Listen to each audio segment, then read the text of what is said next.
Good evening. Welcome to the City of Antioch Council Special Meeting Study Session on Tuesday, September 16th, 2025. It is now 6:01, so we could begin by having roll call. Thank you, Mayor Pro Tem. Councilmember Torres Walker, Present. Councilmember Freitas, Present. Councilmember Wilson, Here. Mayor Pro Tem Rocha, Here. and Mayor Bernal. Mayor Bernal is absent at roll call, and we do have a quorum. Thank you. Okay, will you please join me for the Pledge of Allegiance? I pledge allegiance to the flag of the United States of America and to the republic for which it stands, one nation, under God, indivisible, with liberty and justice for all.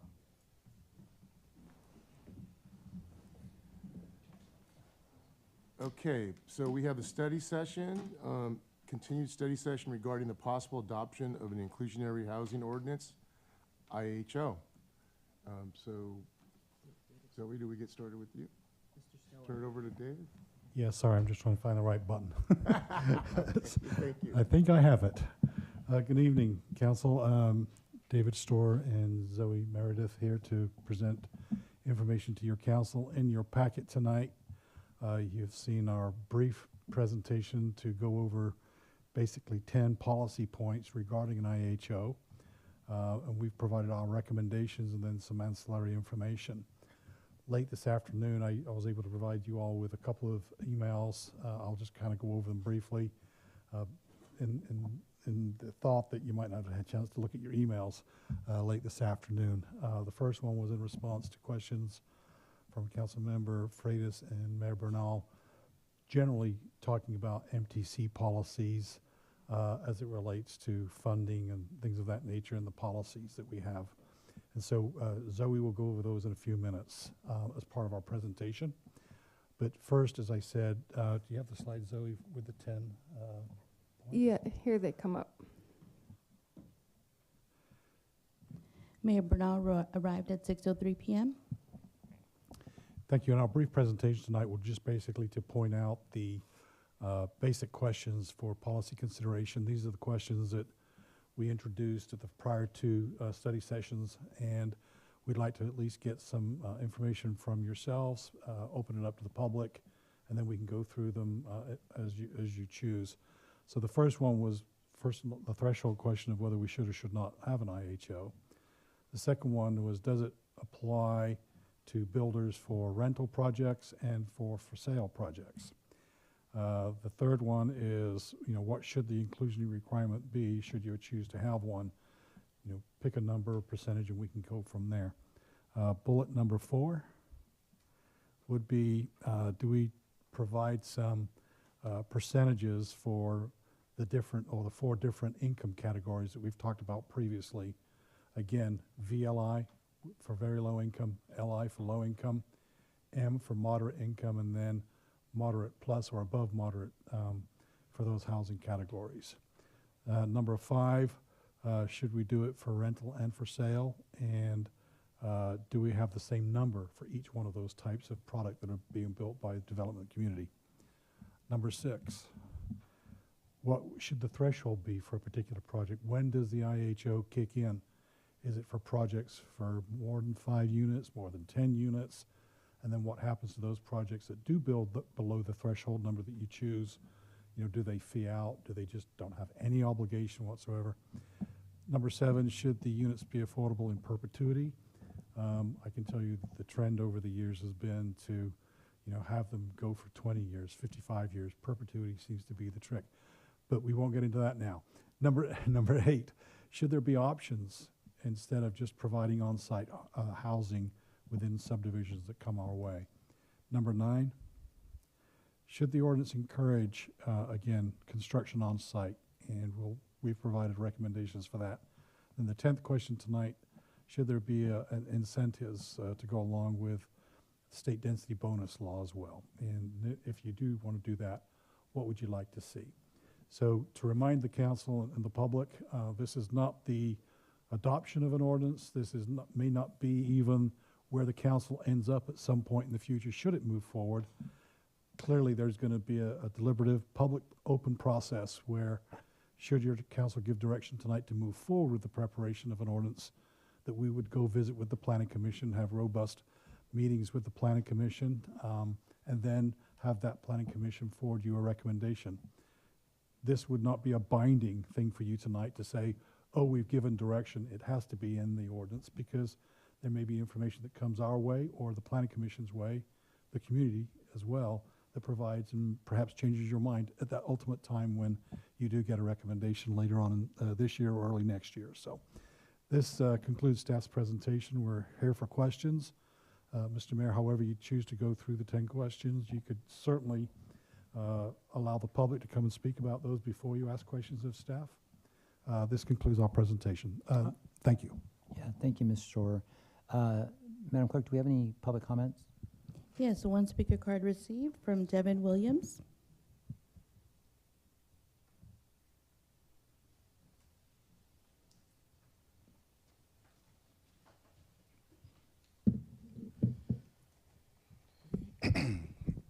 Good evening, and thank you, council members, for holding this special session. I'm Devin Williams, and I'm here on behalf of a broad coalition of 12 organizations representing Antioch community members, tenants, workers, service providers, housing developers, faith leaders, and policy experts.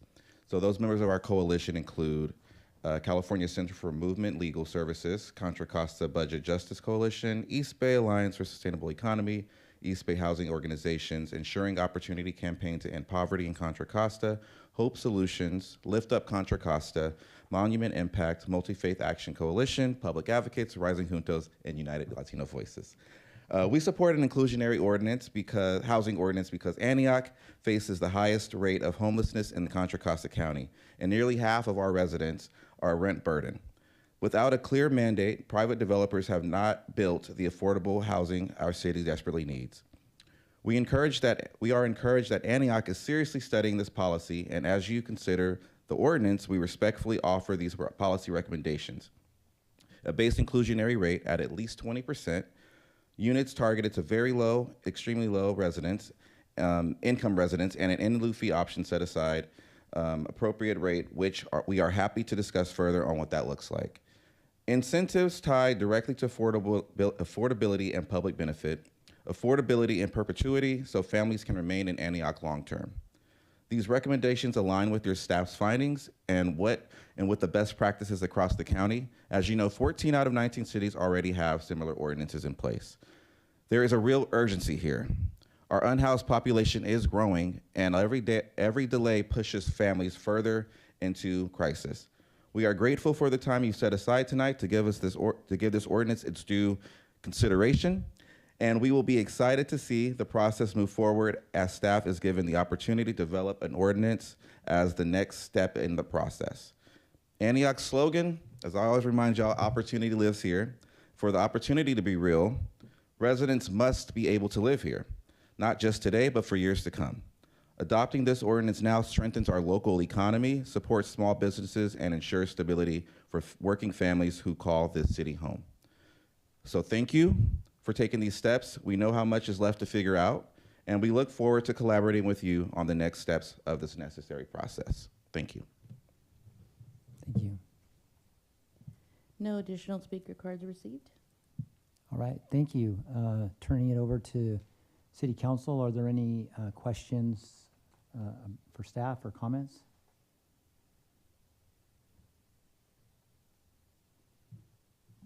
Councilmember Freitas. Okay, so Mr. Mayor, are we going to go question by question? Yeah, I Okay. think we should walk through it question by question. Okay. So one of the drivers and the reason why I called the Community Development Director was the MTC policy with regards to having inclusionary housing, ordinance of 15% in order to receive funding on transportation issues. So the question I have is, what is the impact to the city of Antioch? Do we receive funding from MTC? If we do, what does it look like? How much is it? Yeah, at this point, I'll turn it over to Zoe. She's been working on it and has worked on it in the past for the last 6 months, maybe longer, specifically on the OBEG funding as well and how it ties into the policy. I'm not averse to what you've heard before, so I'll let Zoe take it up from here. Can I just ask one clarifying question? Is this related to Proposition 79, the Wiener bill? Or 63? You said, 63? I was gonna ask about 63 Okay, too. 63, yeah, just checking because, Yeah. okay, so I just want to understand the question, yeah, thank you. The question, I mean, if you look in the ordinances, you know, the driver is, oh, you need to be in compliance with MTC. Well, how does that impact us? Do we receive funding? Yeah, good evening, council. I do have a slide, so if that, okay, it's maybe a little small. But essentially, in September 2022, MTC adopted the Transit-Oriented Community, so TOC policy, in furtherance of Plan Bay Area 2050, which is the region's long-range plan. And it's important to kind of step back and realize that the policy itself has 4 areas of compliance. So the first is minimum residential and commercial office densities for new development within a half mile of the BART station. To step back even further, the TOC policy applies to transit stations. So we have a BART station, so it applies within a half mile of the BART station. So we need minimum residential and commercial office densities for new development within that area. The second would be parking management within the TOC policy area. The third is transit station access and circulation planning within that area. And then the fourth area is what the slide has up and kind of what's at issue here is the affordable housing production, preservation, and protection, and also stabilizing businesses to prevent displacement. So the policy requires that just for this, what they're calling the 3 Ps, you need to have 2 within each of the Ps. So 2 production policies, 2 preservation policies, 2 protection and anti-displacement policies.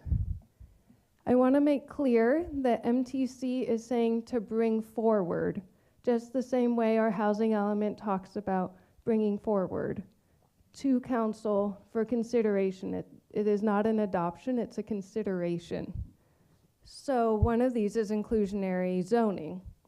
Since we're already doing it for the housing element, staff thought that we should also try and do 2 initiatives at one time.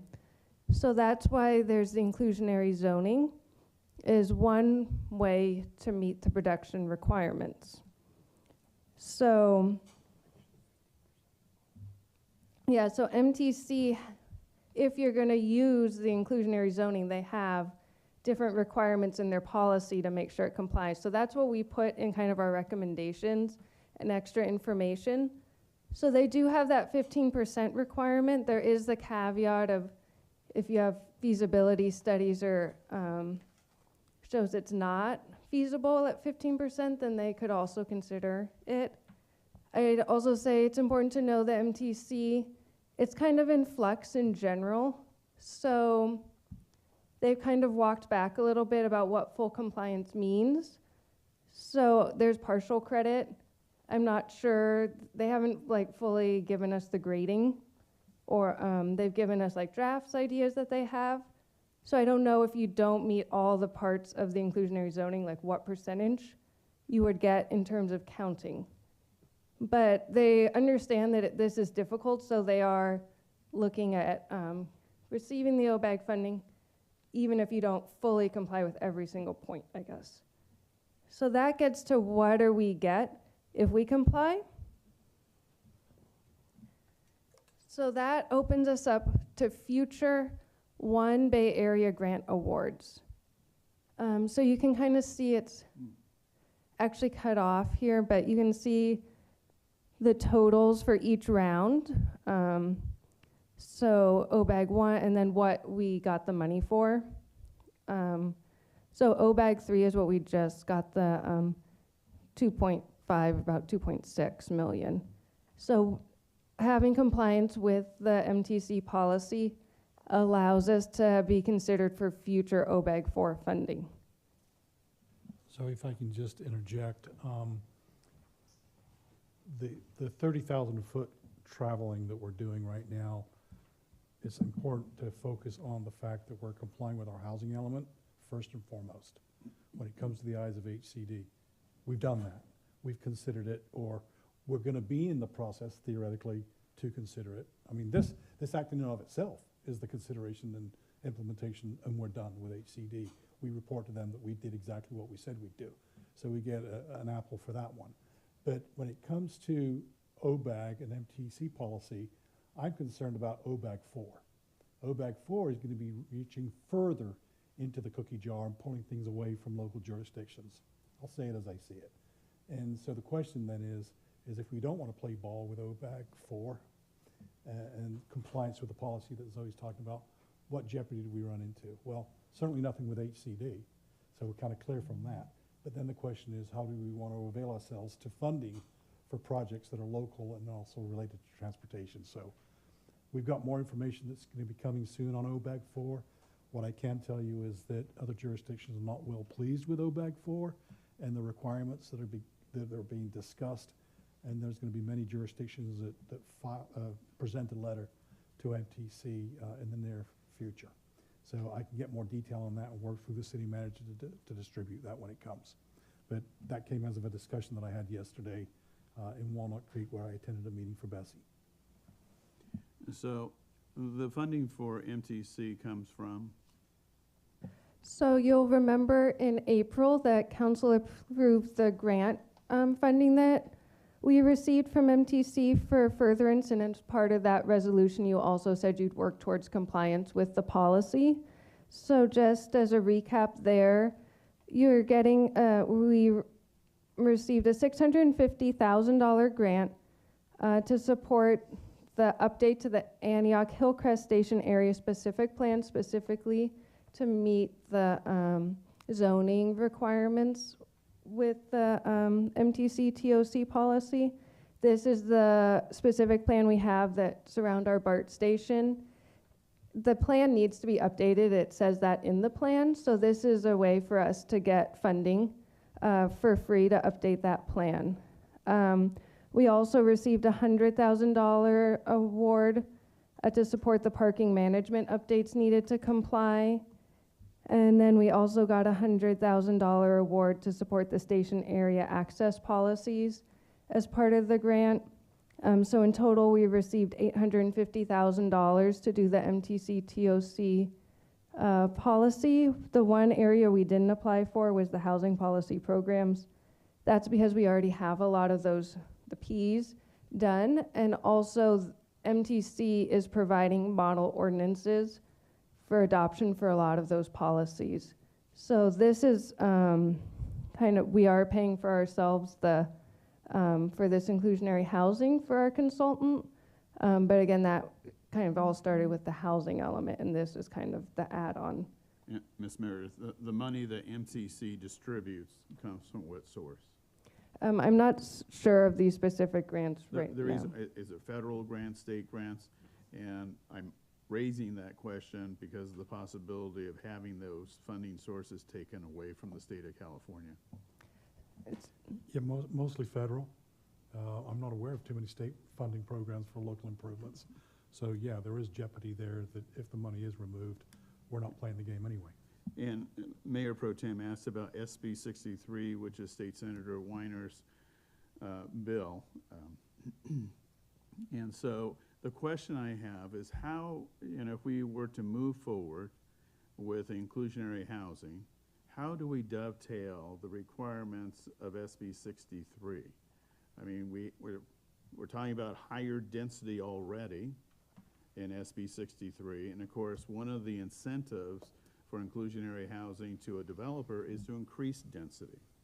So if you have R35, which is 35 units per acre, you're already talking about three, four-story buildings of, I don't know, 400, 600 square foot, living. So how does this dovetail? Sorry, I've got two responses. Number one, most of the things that I've seen, and I think this will be November of 26 that we go to the ballot. we have some time. We'll be, assuming that we adopt an ordinance, we'll be getting projects coming through that will be getting those affordable units as you direct. And that, again, that particular bill, I think, centers again around transit It does. centers. And when we do produce an IHO, we'll be talking about how to incentivize not only that density bonus, but how you get additional density around transit centers. So again, this is just federal money that's being dispersed by the local council of governments. And do we then avail ourselves to that, or do developers avail themselves? We hope to create an ordinance that works independently from outside funding sources. I mean, the lion share of money goes to the city and county of San Francisco. It goes to the BART system, and it goes to Muni. Very little comes to agencies like Tri-Delta or County Connection.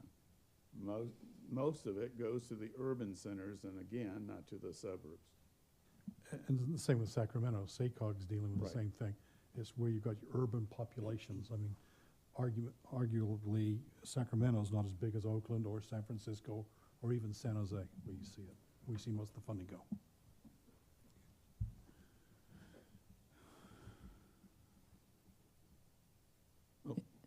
You want to? Yeah, any other questions in this? So related to, can you put up the 3P slide again, please, Zoe? Yeah, the back. Yeah, here we go. Can you I put up- don't control when yeah, it that one pops up on the screen, so here we are. So you said in order to gain funding, we have to comply with 2 in each of the columns? That's right. So we would bring forward 2 in each column. So, inclusionary zoning we're working on tonight. So that was the idea behind that, considering we had the housing element.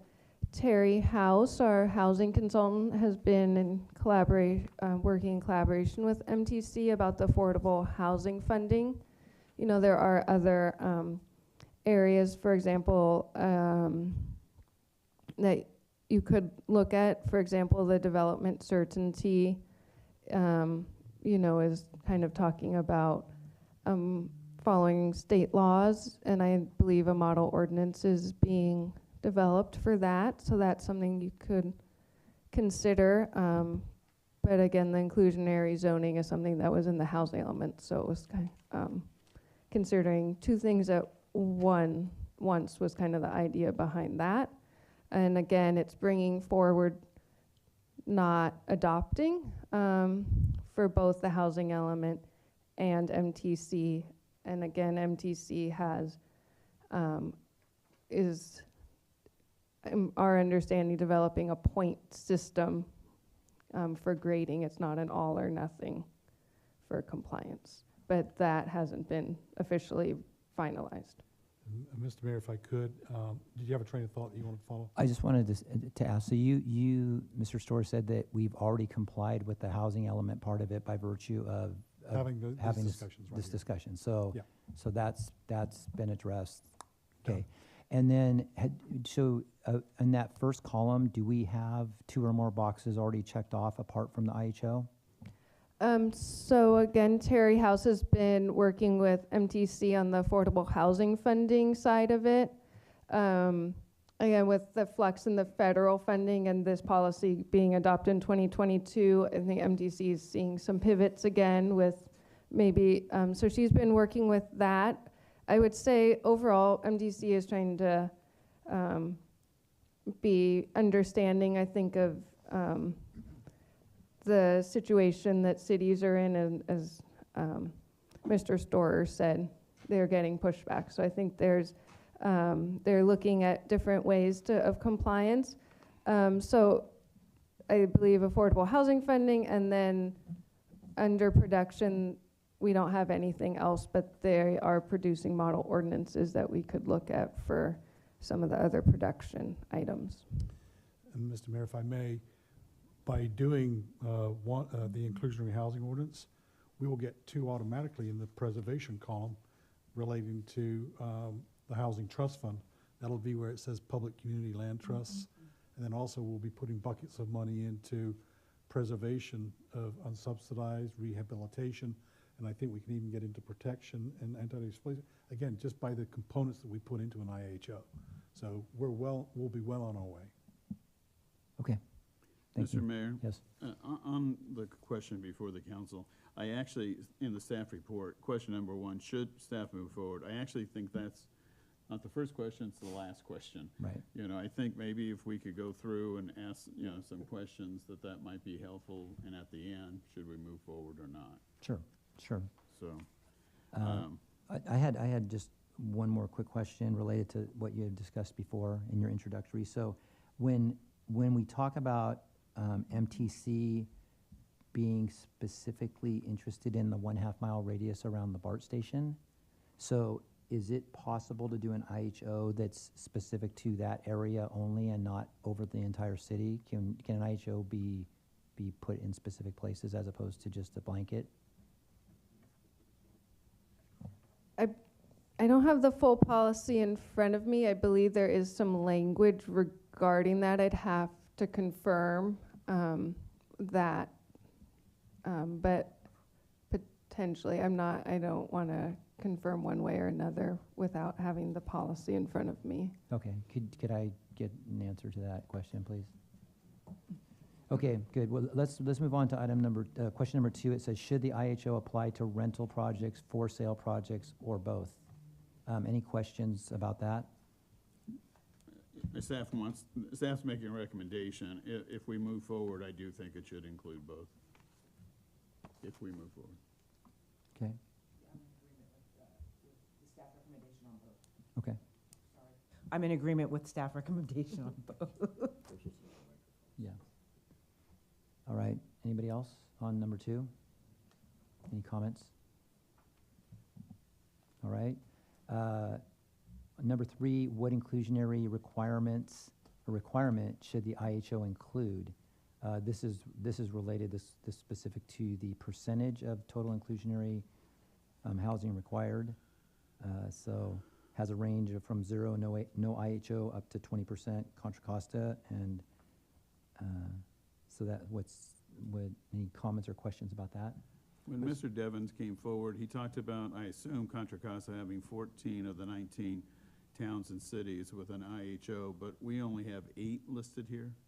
Is this all inclusive, the 8, or is there? No, this was just to be representative of different things different cities have done. It's not meant to be all-inclusive. Okay.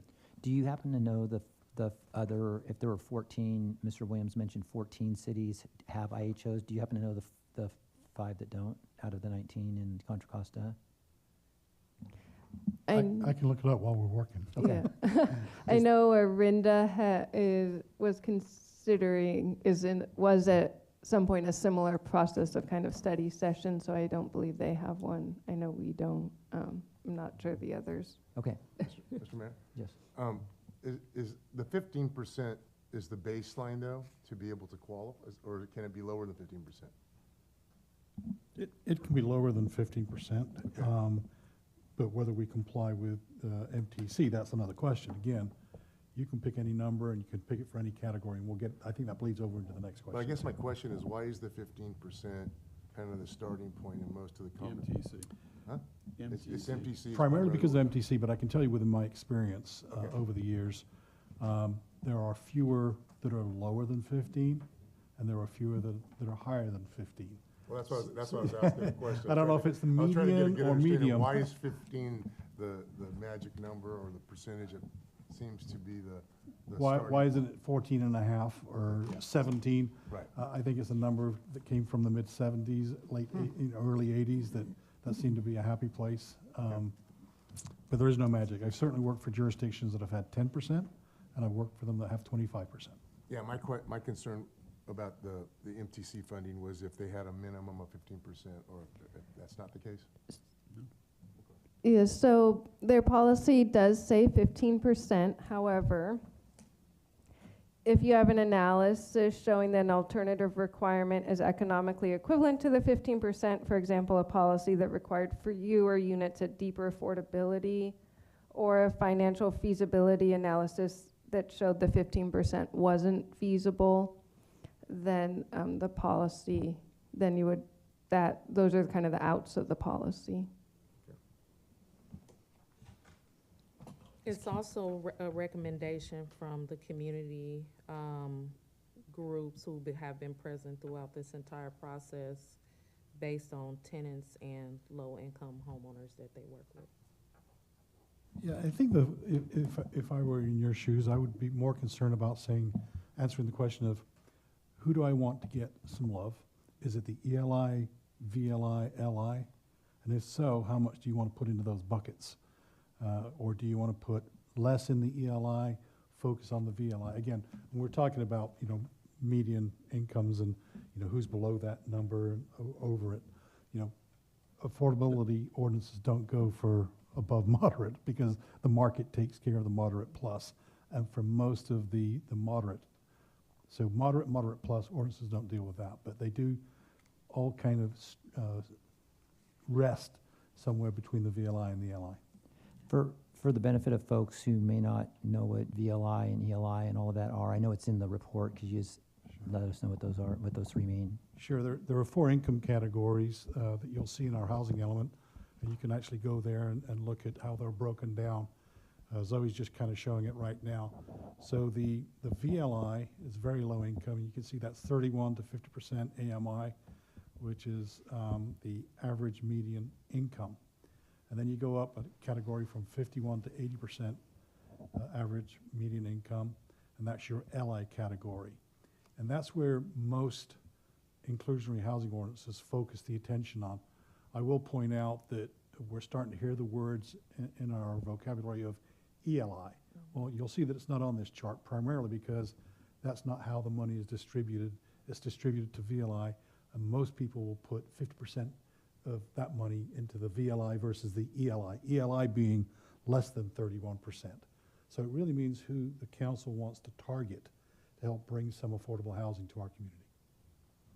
Does that help, Mr. Mayor? Yes, thank you. So in the housing element, housing needs assessment, there were 4 major categories of housing discussed. And under housing needs, under A, housing overpayment for housing, the impact of housing costs is generally more apparent for extremely low, very low, and low-income households, especially renters. If you skip down and say for households in Antioch earning less than $50,000 per year, approximately 69% of owner-occupied housing and 86% of renters-occupied housing were cost burdened based on this analysis in the city of Antioch. And so I'm assuming an inclusionary housing ordinance is to meet the needs of those identified populations through the needs assessment from the housing element that identifies individuals who are extremely low, very low, and low-income households who are essentially house poor in Antioch. That is correct, and so you'll see on the next bullet, number 4, I think it is, you'll see that we've targeted the ELI as a recommendation for your council to consider. So, Mr. Mayor, on number 3, there seems to be, the general consensus 15%, but when you do the analysis, we will find out more information and that it could go lower. It doesn't necessarily Sure, and mean it's tied to 15. Sure, and your council can certainly, pick a number different from that than what's recommended by staff to the planning commission as you deliberate over time, over the next 6 months, however long it takes for us to return. We can certainly provide you with more info. And the 15% is a composite number, so if we, in question number 4, distribute it, as long as it comes up to 15%, correct? That is correct. Can we jump to the slide that talks about for sale development scenarios and for rent development scenarios as it relates to these different income levels from the developer standpoint? Yes, right there. So we have the for sale development, and it talks about large lot, small lot, townhome. So is it true, so in the large lot development, it's saying 15% inclusionary, 50% very low income, negative 1.6, that means that the developer loses 1.6% on that project? Or makes a negative 1.6% profit, I guess I could put it that way. Yes, I would just keep in mind that the large lot, single-family subdivision, the prototype for that is 4 dwelling units an acre, so it's a very large, so that's a larger lot than really, projects that are coming forward now. You can kind of see the typical R6 zoning would be more like 6 dwelling units an acre of like single-family homes, and then the newer homes have smaller lots than that. So the large lot is really a larger lot than current development. And you're seeing that, Mr. Mayor and Council, throughout California, where you're seeing a lot more homes, more compact, smaller side yards. You can jump from one rooftop to the other. You're seeing that even in Antioch to a point. So the point being is the greater the density, the more profit they make because they can squeeze more product onto the property. You're seeing very few subdivisions now with 7,500 square foot lots. I don't know when the last time is that I saw one. Okay. But on that point, when the general plan was adopted in 2003, specifically the Sand Creek area, we're talking about balances of all types of housing. Executive type of housing was debated extensively in this community by developers, by the community, and by staff. And so one of the concerns I have, Richland development, we approved phase 2. Phase 3 is senior development as well as executive style development. Does the inclusionary housing become a part of the executive style? Yes, sir. And the question that the mayor asked is would that show that negative 7.1? Under that scenario, yes. Yes. If this ordinance were adopted, would it become effective upon all development that hasn't occurred yet? So if somebody has a map adopted and they haven't built houses on it yet, would the building permits be subject to this? Yeah, it's a wonderful question. In fact, we were discussing that this afternoon on a particular project that's already. So now you have a world where we live in where you have SB 330 that vests at the time that they submit the application, 180 days, they perfect it, they're locked in, a new ordinance would not apply if we don't have it on the books. For those people that have developed in the city of Antioch with maps that have been approved, that have the letter V on it for vesting, then they vested in, this ordinance will not apply. So anybody that comes in that doesn't have vesting, is not an SB 330, this ordinance will capture them at the building permit stage. Or in other words, they'll need to plan for that as they go through because that would not be, they would not have vested at that point. Okay. So just remind me, in the Richland, phase 1, phase 2, phase 3, I assume phase 3 is not vested. I believe they would be vested. Well, it depends. If the original entitlement was for a vesting tentative subdivision map for 400 units, let's say. I don't know the project specifically. 1177. Then each of their, when they pull a building permit, let's say it wasn't vested. Let's say they go ahead and pull a phase 1, they've vested that project. So Right. successive phases would not be captured by the IHO. But again, if they put the word vesting on it, regardless of the ordinance, again, they would During not this get captured. process, could you take a look at it? Because it really has been a question, a 25-year question for the city of Antioch. I think the Richland is vested, if I remember It's phase correctly. 1, phase 2. The question is, it's phase 3 is the senior, But didn't he as just well say- as executive housing. I just want to be clear. But didn't he say once phase 1 is vested, it applies to subsequent phases? I just want to be sure. Okay. And we I'm can- just not repeating what I I'm heard. not breaking up the Zika property, because that, I assume, is not a vested property. No, they don't have a map on it yet. Yeah. Can we roll to the next slide with the rental side of things? And could I just jump in really quick on your previous question, what the MTC guidance is saying about applicability? It says that any policies or like ordinances have to apply in all TOC areas, but jurisdictions may choose to apply policies beyond the TOC area including the entirety of a jurisdiction. Okay. So just to go back to that. So it's at least the TOT and beyond, if the yes. jurisdiction wants to. Okay. Yes. Yeah, this is up, it's up. Right, so this is the for rent scenario with the medium high density apartments, and so again, we have some red showing on several of the different aspects of it under the 15% and even the 10%. So what does that mean for the future of that type of development in Antioch?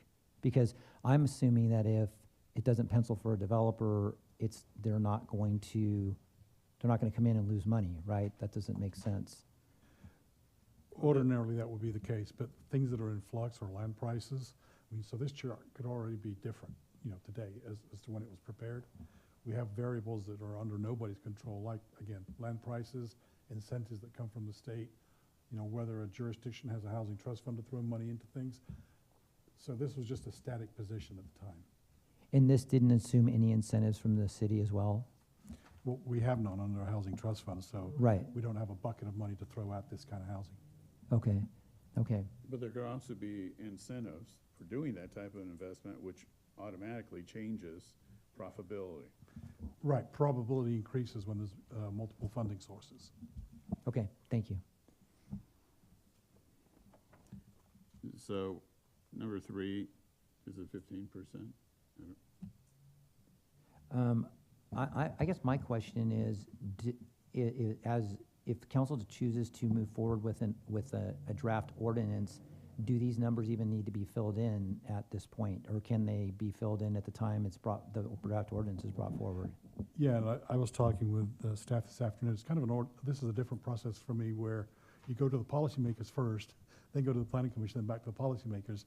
So to answer your question, Mr. Mayor, you could leave it blank and let staff come up with a recommendation, let the public vet it, planning commission vet it, then you can ultimately pick your own number at the later stage anyway. You just insert 20 to replace 15 or 29 to replace 14. That's your opportunity at that point in time after you receive that public input. So clearly, you could tell it, you don't tell us what we could put in. You just say, leave it blank and do your best. I mean, council's welcome to, but I just think it's premature to be putting numbers in right now when we're just, going over the process, so. I don't, because we have to give staff some direction. I am opposed to 20%. And that was what we talked about originally. So personally, I want them to know if it comes back at 20, most likely I'll be voting no. So I think they need to have a sense of council, where are we in the development of the ordinance? I think we go with the staff recommendation of 15%, and if something different come back, then we discuss it. I would agree. Yes, I agree with the 15. Okay. And then once we hear from staff, and I like the fact that you said community engagement on this piece. I think that will, I know we're saying 15 now, but I think we'll probably get more information back that we may want to adjust. All right. Number 4, should the IHO include specific income category breakdowns, for example, 5% VLI, 5% VLI, 5% MI, or should the developer be able to choose any affordability or combination of affordabilities? So, Mr. Mayor, if I could just interject while you consider that. When you go talk to your fellow council members elsewhere, you'll say, if we were in a position where we adopt 15% and go with staff's recommendation, you would say to them, we've got 10% VLI and 5% LI. But in your mind, you'll say, I'm parsing out that 10% to be 5 and 5 between ELI and VLI. Most people don't use the terminology ELI in their ordinances, but I'm just saying, if you wanted to kind of compare apples to apples, you'd say 10% VLI, 5% LI for our jurisdiction. That's what you'd be saying if you went with that recommendation. So, Mr. Mayor, in spite of my comments just ago, this is an area that we need a lot more information, I think. Because if it's 15% is the goal, how it's divided, and specifically, this is our city of Antioch's inclusionary housing, and so, our numbers may be different from every other jurisdiction's numbers. for the RENA numbers and things of that sort. So this is an area that frankly, I would leave to staff to review and come back to us with different percentages. But I would agree with that, with the understanding that the housing element identified areas in a community where individuals who are extremely low income are, 1, housing burden, 2, facing homelessness, and 3, segregated from resources. And that formed the basis of the recommendation that we came up with positioning 10% at the VLI, recognizing that 5 is going to ELI. Mm-hmm. Yeah, because I think some of the data that Councilmember Torres Walker was referencing was information we learned through the CDBG. That some of the data around the VLI and LI, looking at the whole range, and the data from the city of Antioch. And there's some really rich information that was provided to us through the CDBG Standing Committee. So yeah, I think that our staff should review those numbers and locations and see how we can best match this ordinance to the needs of our city. And the housing element, actually, I don't want to say page 5, it's 5-2, because it's a big element. In the housing element under housing policy programs, CDBG is mentioned a lot, so I'm assuming that you all have already utilized CDBG numbers in the assessment and everything. Thank you. Can staff share the information that Mayor Pro Tem Rocha is referring to related to this rich information so the rest of the council can benefit from it as well? Yeah. There's a CDBG annual report that you can access online yourself, or you all can send it. We can send it after the meeting. No, this is the housing element, Yeah, I actually have but we reviewed the report a few weeks ago, but it is on. I'm just making sure that it's clear to the community that we aren't the only ones that receive that information. Thank you.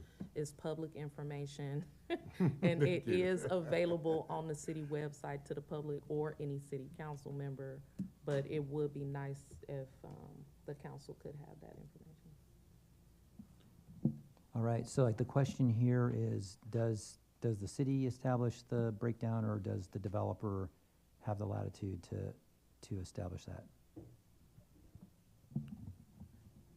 I would not agree with the developer having latitude, but that's just on one person. But I guess I would like to hear from staff around, like, what are the potential pros and cons of allowing the developer to make the choice rather than us as a city making the choice up front, given that we have all the information that tell us how, in the housing element, what are the needs and the focus. I haven't seen an ordinance yet that does that. What the ordinance do is say, Mr. Developer, you get to pick. If you want to do a lower percentage than 15, let's say you want to do 10%, then you put that bucket all into the ELI, or some derivation of that, where you incentivize them to do it on site. They get a lower number. There's so many other variables to help incentivize developers, but they don't get to pick, I'll do 5 of this, 2 of that. That doesn't work. So if we have our own, but then there are areas around, I'm assuming you're saying negotiation. Yeah, and again, we'll get to that question of whether we want, if there's a preponderance of the council, if there's a desire, sorry, that's the better word. If there's a desire to have on-site building, maybe you say, if you do it on-site, maybe you don't have to do 15%, maybe you do 10%. But we tell them what the 10% is going to go towards. And that's how you incentivize it on-site. You can also say, guess what, we're not going to provide any incentives. You're doing a percentage and it's all on-site if you want to do that. I've seen several ordinances that say there is no other option, no other options than on-site. It's a bit hardcore, not too flexible, but you know darn well that that's affordable housing is going to be on that property of that subdivision of 200 units. I think when it comes to single-family homes, there shouldn't be an option, but that's just my opinion. Okay, so do we want to, at this point, have the city pick the numbers and, right? Yes. Sealed, pick the numbers. Should rental housing and for sale housing have different inclusionary requirements or the same? Same. The same. Right, so they should have the same. Number 6, what should be the threshold project size to be included in the IHO? 5 units seems reasonable, unless staff says there's something else we should consider. I guess my question would be, TOC says 11 units, so why would we go less than what TOC requires of the MTC policy? Well, it's talking about minimum and maximum thresholds, really. I mean, who do you want to be? And what I've noticed is that when you have a lower number, it's because you don't do a whole lot of development. Whereas when you're doing a lot of fast-paced development, who cares about 10 units, right? I mean, that's the theory anyway. I'm not trying to discount the fact that 10 units is not a lot, and there could be some benefit of that, but if you've got a 15% requirement on 10 units, you're dealing with small fractional numbers at some point. A lot of jurisdictions, when they pick a lower number, it's easy for people to pay an in lieu fee for that smaller number. Well, and I guess the point is, on 5 units, you're not gonna even get 1 unit out of it. So, at, what is it, 10 units, you get 1.5 units, so really, why would it be less than 1 full unit in a project? You're just getting a fee for it, I guess, would be the net result of that. And that's what, again, ties into, you know, fractional units, and we can certainly talk about that in the ordinance as well. Okay, so what do we think should be the threshold? I'm fine with the MTC That's fine. threshold. Okay, Yep. so let's just stay with the, is everybody else okay with that? It's 11. 11, That's You're- 11 you're units. talking about 11. okay, so we'll stay with MTCs, Fewer Policy. than 11, I should say. yeah. Should the units be affordable in perpetuity? Yes. Yes. Oh. Yes. Turn your microphone on. Okay, so, Councilmember Torres Walker is just referring to the fact that we have cards that tell us we need to make sure our microphones are turned on, because I guess oftentimes we fail to do that, so that was good, that was good. That's what these little green cards are that we all have up here. Probably should have more than just one, because I'm sure there's other things that should be going on. Okay, so, yes is the consensus here on that. Number 8, should an in lieu fee option be included as an alternate means? And should other alternative means be included? Staff is recommending in lieu fee option. I'd like to see what it means.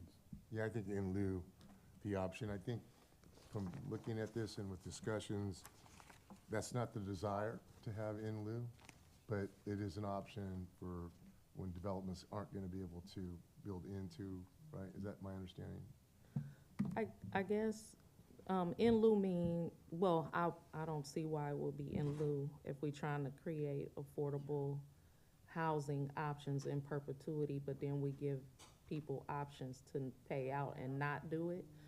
But when you, is the in lieu, any potential in lieu fees or other incentives, are they tied directly to a housing fund?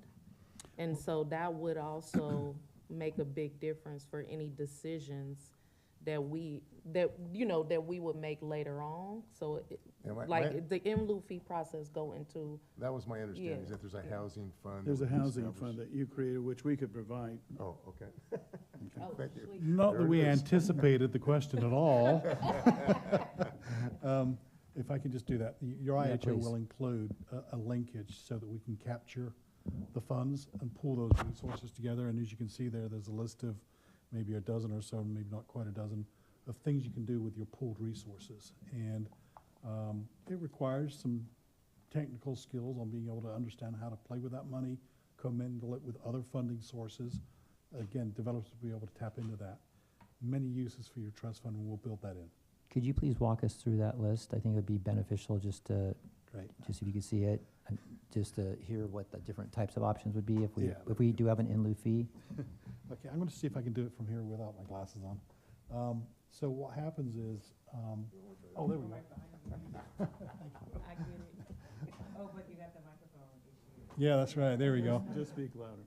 Yeah, just, well, anyway, the point about the Housing Trust Fund is to give a developer the opportunity to fee out And the problem with that is you're then balancing with on-site immediately, right? Because what you do is you have a timing mechanism in your IHO that says you don't get to build those units, your 42 units all at one time right at the back end.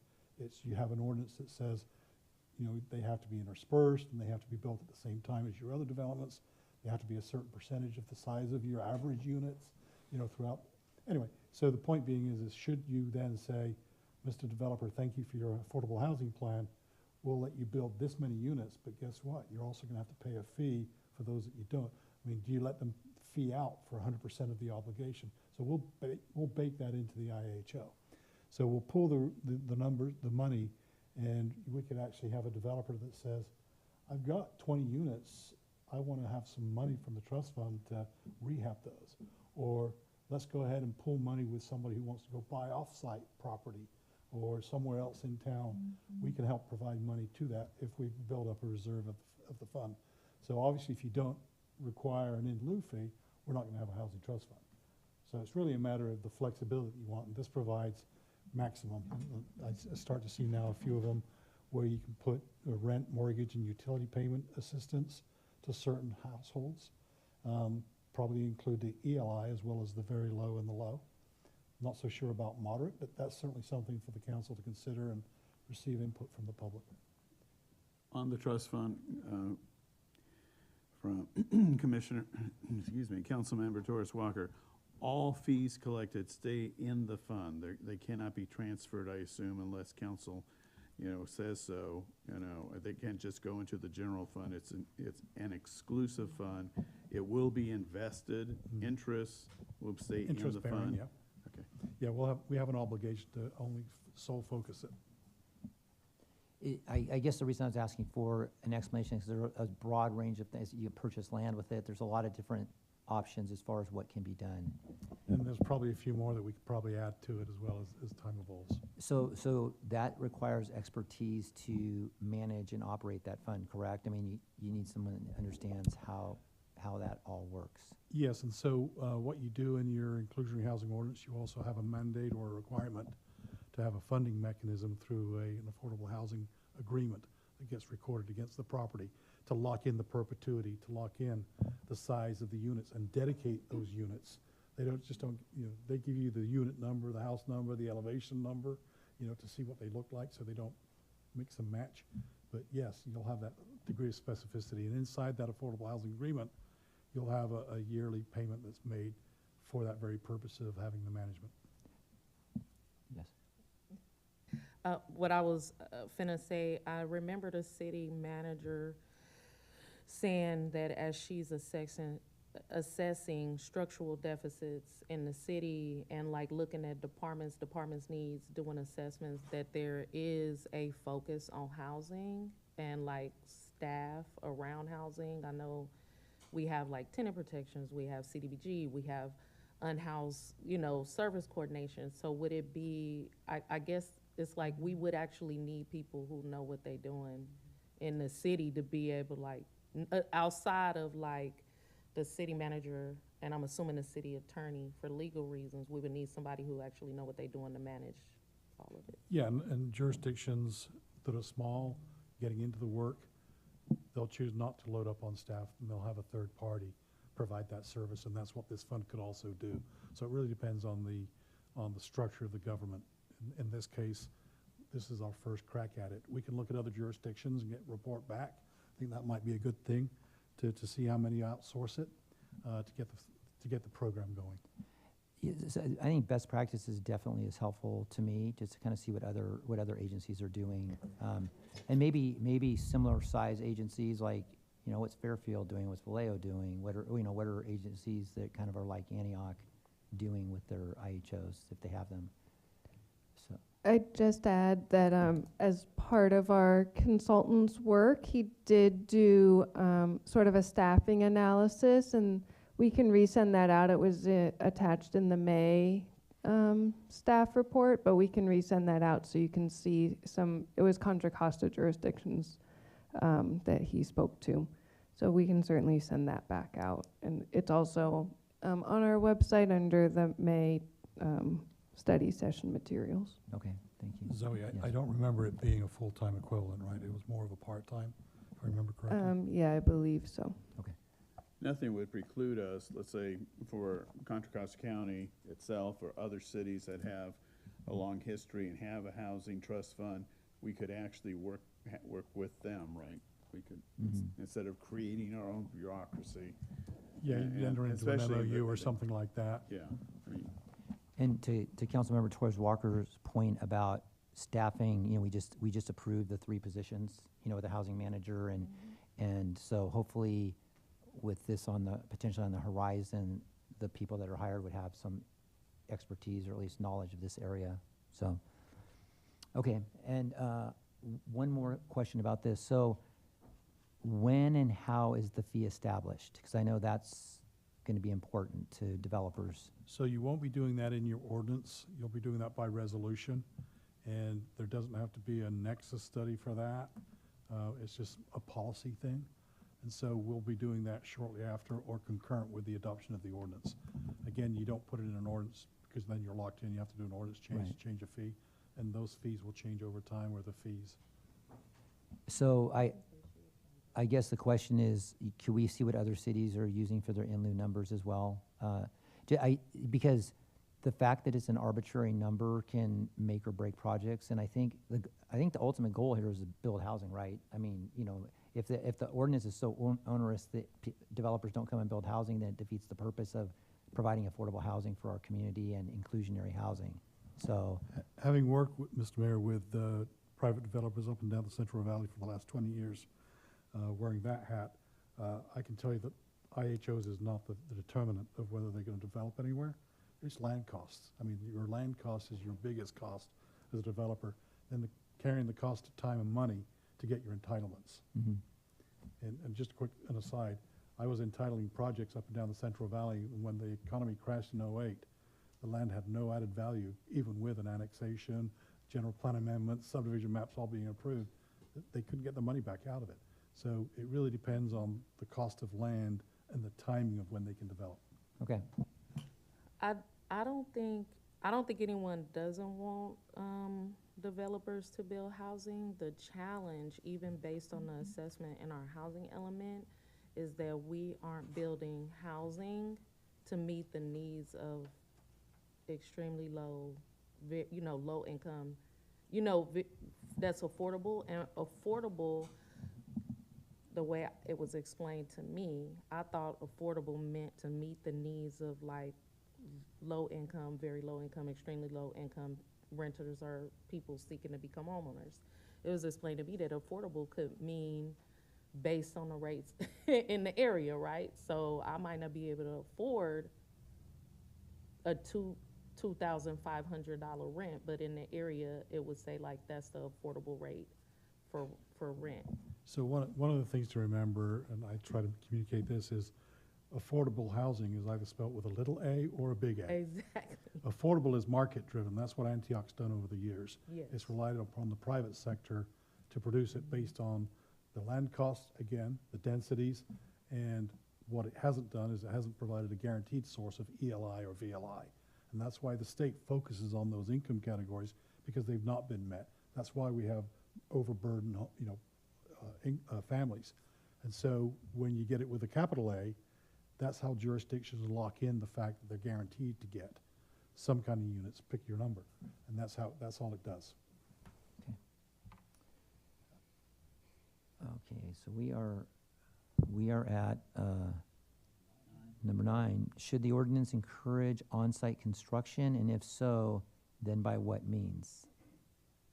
And the staff recommends that it encourage on-site construction by requiring a higher inclusionary ordinance requirement when a developer pays the in lieu fee.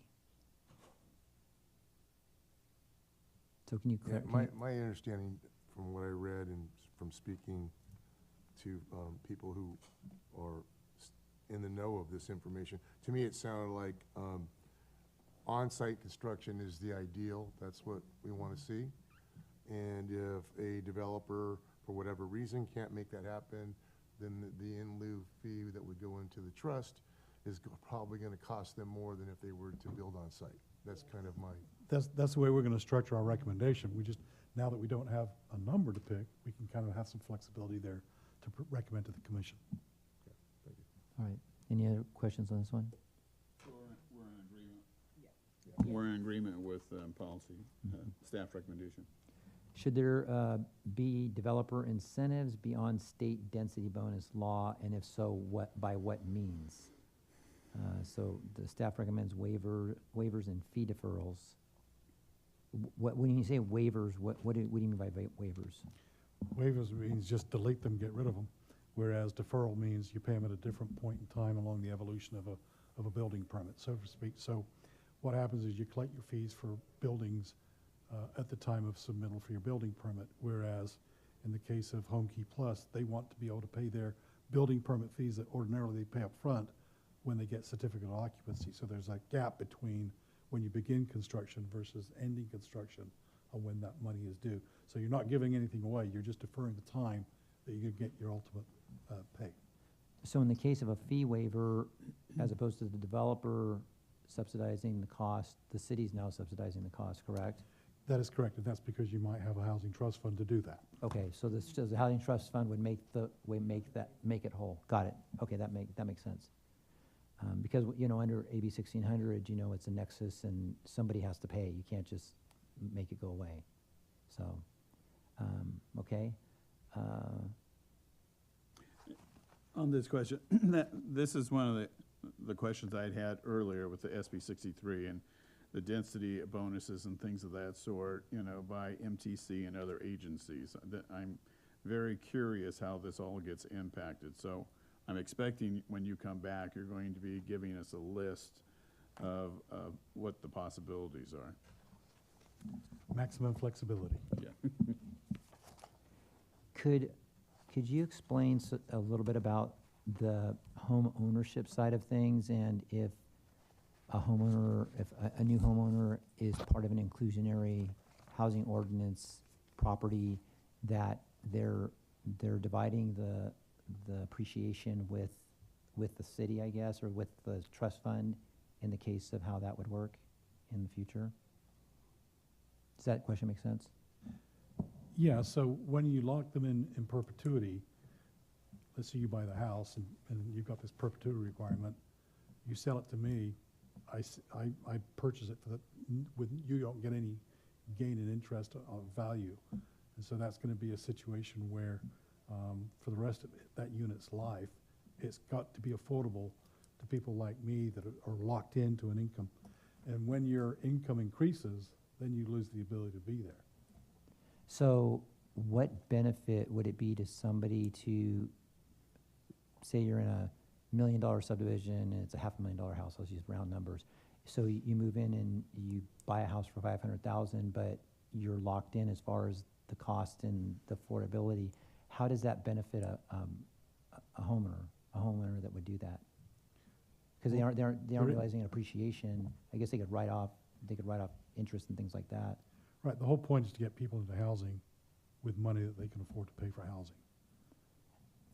Okay, I guess lots of times when people buy housing, the housing appreciates, and so then they get the benefit of that to move on to another Upon house. sale, yeah, And so in this case, you're really not, the homeowner's not realizing that appreciation. correct. Okay. And then in the case of a rental unit, it's just keeping the rent at a place that's affordable for folks, or at that income level that they can afford. Yeah, and what you do is you build in a system where they have to report what their income is, because everybody's income generally goes up unless they're on a fixed income. And you want to make sure that they're not, getting a lot of money and still keeping the benefit of that rental housing. I guess the other thing would be, so you have a subdivision you're finna develop, a percentage has to be affordable, right? So we're not saying all the housing, not all the rentals. We're saying a percentage of it need to be affordable in perpetuity. So if you, and I've seen this happen with first-time homebuyer programs, so this is not new, right? A young lady went through a first-time homebuyer program, but a part of the incentive that she got for the down payment assistance and to buy the home required the home to stay affordable. So even after, say, 10 years of being in the home, the house appreciates. Even when she wanted to sell, she still she had to sell it at the same rate, right? Because the idea was that another person benefits like she benefited, right? And I'm assuming if you could move up, that's the purpose, to like create space for somebody else. And the way that we capture all of what you've just been talking about for the last 3 or 4 minutes is in those affordability agreements. And there's structures and exhibits and locking mechanisms that guarantee that in perpetuity. Then you just hopefully making enough money to purchase one of the homes that are not in that range. Yeah. Which should be the goal. That's the point of the program. That's the goal. Got it. And so as far as the administration of these homes that stay in perpetuity, so if you had, I think our ABAG numbers were like 3,200, right? I think we had 3,200 or something like that, total numbers, 3,000 units. So that's 450 units that would be in this program, correct? Mm-hmm. And so somebody is going to, or some company or something, some entity is going to have to keep track of these 450 units in perpetuity. True? Yeah, but it's not related to URENA, if I could just point that out. URENA is just Yeah. painting the map. Right, so right. that It's we just can get the showing how, housing. what they Right. want us to do. I'm just using that as an example because Okay. that's a number. I mean, we have, I don't know, what, 1,500 units on the books or 2,000 units on the books right now of multifamily getting ready to go. So I'm just saying someone's going to have to keep track of all this. Right, and if you build in that fee, there's your funding source to make sure that happens. Okay. All right. We made it through our 10 questions. Are there any other questions? Yes. Mr. Mayor, I do have some questions of staff. It's on the summary existing IHOs in Contra Costa County. There's some terminology that I'd just like to have staff clarify with me. So under Contra Costa County, it talked about density bonus as a developer incentive, fee waivers, and then modifications to zoning standards. What Yeah. does that mean exactly? So broadly speaking, a zoning standard is something like a setback, how far back from the street or property line. A building has to be, the height is a zoning standard, the lot coverage, how much a building Okay. covers, so being able to modify that. And then for the city of Pittsburgh, smaller lots and unit sizes, different interior finishes. I was offended by that, to be quite frank with you, that, you know, part of the idea of having some of these affordable housing mixed in is that, you know, they're not standing out, you know, but if you open the door, then you could have a whole different story. So as a concept, I'm just appalled that you would do that. Well, we won't. Okay. I could be That's succinct. really when I was like, no, I don't like, you know. Again, going back the 30-odd years I've been playing the game, it used to be that you had to force developers to make sure the exteriors looked nothing different Right. from the rest, and then they're not all clustered in one location. And that the size of these units can't really be that far away from the balance or the average of the units. We'll bake that into your ordinance for you. Please, I saw it and I thought, no. Under Concord, under the alternative compliance option, offsite development, nonprofit partnerships. What does that mean? It just means that they can pull together resources. Okay, so it could be the nonprofit builders, right?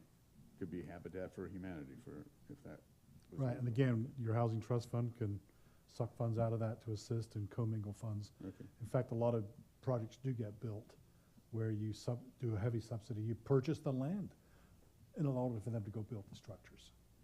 And then for Lafayette, under developer incentives, reduce size and different interior finishes for IH units, provision of ADUs as IH units. What does that mean? Well, if you remember on the trust fund, we had an incentive there Right. where you could actually use the money to build ADUs. And so. Is that what that means? Yeah, that's what it's talking about. Okay.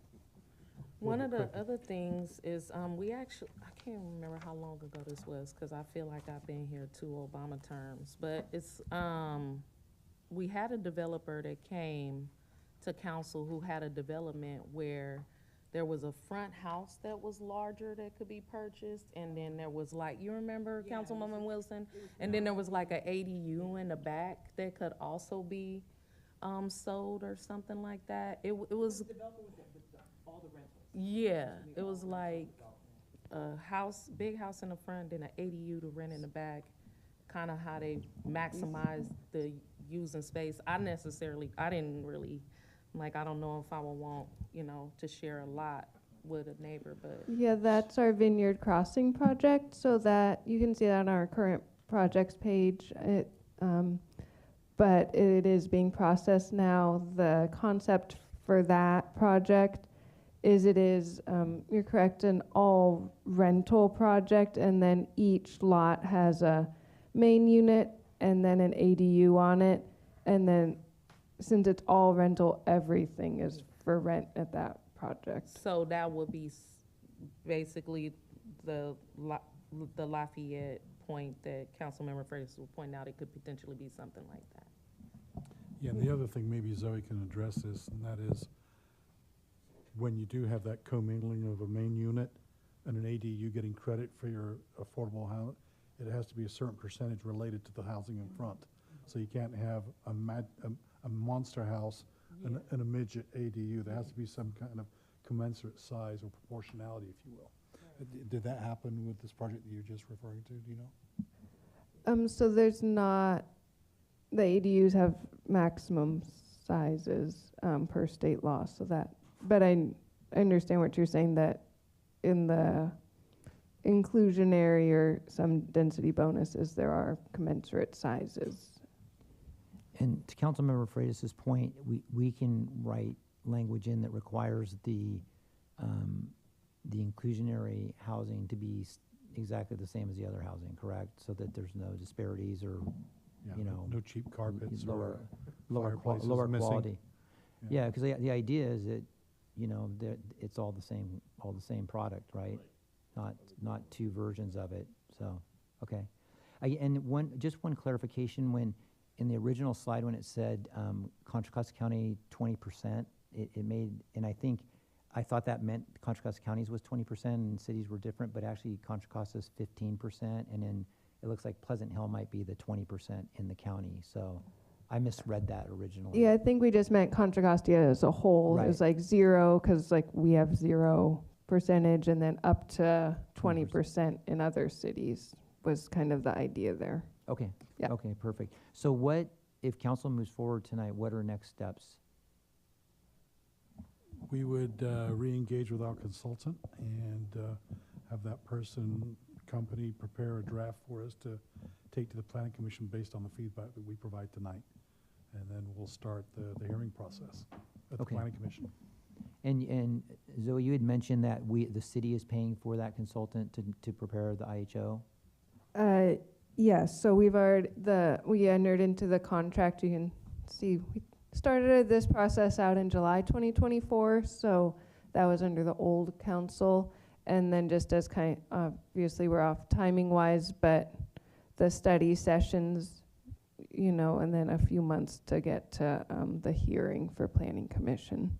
All right. Do you happen to know what the cost of that contract is?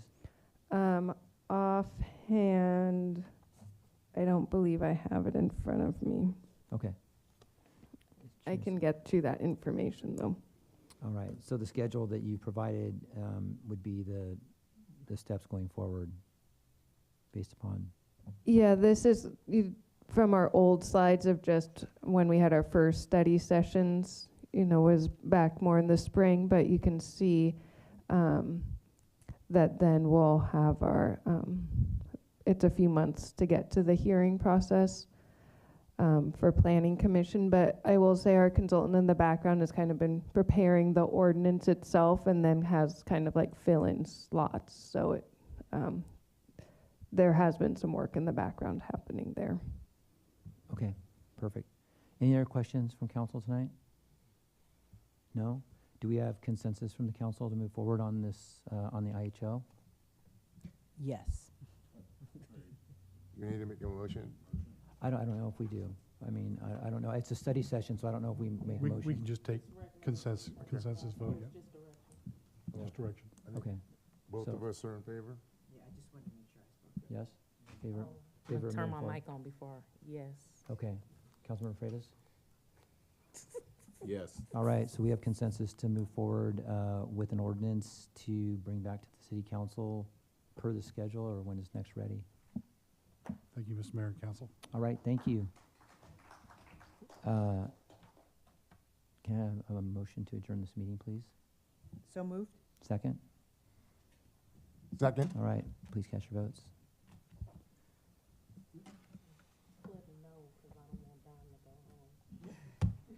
Look, he already out the chair. The motion passes to adjourn the meeting at 7:22 PM, passes 5-0.